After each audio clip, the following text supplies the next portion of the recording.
Well, it is as simple as checking a box. Being an organ donor means a piece of you can help those who maybe need a kidney or a liver or tissue. And this morning, as our Donate Life Green Chair sit-in continues, we are joined by a recipient and her mother talking about how things really changed once that liver transplant happened. So we want to welcome in Allie and Jenny Herr along with Tommy. Thank you all so much for being here. And Allie, you were so young when you were having these medical issues.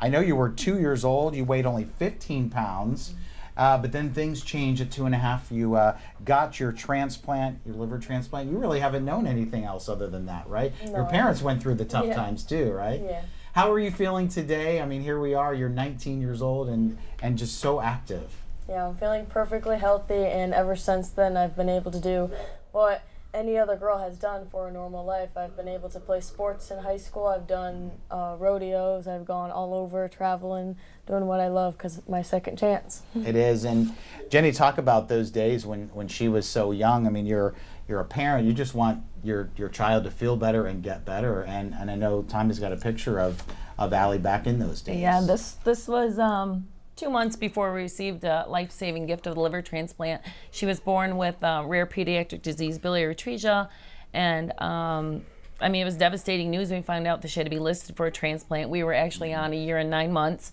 and in that 1 year and 9 months, we just watched her deteriorate to the near point of death. Wow. And you know, being told again and again that you have a healthy, sick child, and you need that life-saving organ. You need a match to get through to the next life-saving. To get to where you are today. Right. It's difficult. We have an anonymous donor family, and we just thank all our donor families. We've encompassed Life Connection families. They're there for us. They stand behind us. They're our backbone. And her turnaround was pretty dramatic, right? Her turnaround was dramatic, yes. Then when we got to go in the next day and see her, the whites of her eyes had already, the yellow had turned out, the whites were there. She started meeting her milestones within the 6 months. She was a nonverbal baby. She couldn't walk.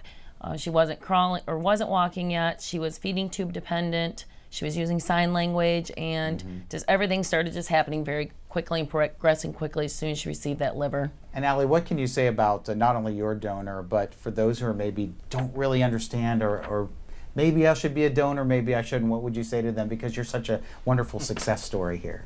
So if they don't really know what it is, well, this is what it is. It's giving someone a literal second chance at life and to live their life to the fullest. And you certainly are. And you've also participated in Olympic-style competitions, the Donate Life Transplant Games of America. So she's full of life. It's probably hard to keep up with her, right? Non-stop. All right. Well, thank you so much, Jenny and Allie and Tommy, for being here. So great to hear these wonderful stories here. And go to lifeconnection.org to get hooked up with more information, or if you'd like to become a donor. Tiffany, just so great to see with Allie what can happen when people make that sacrifice. Yeah, the power of organ donation in action.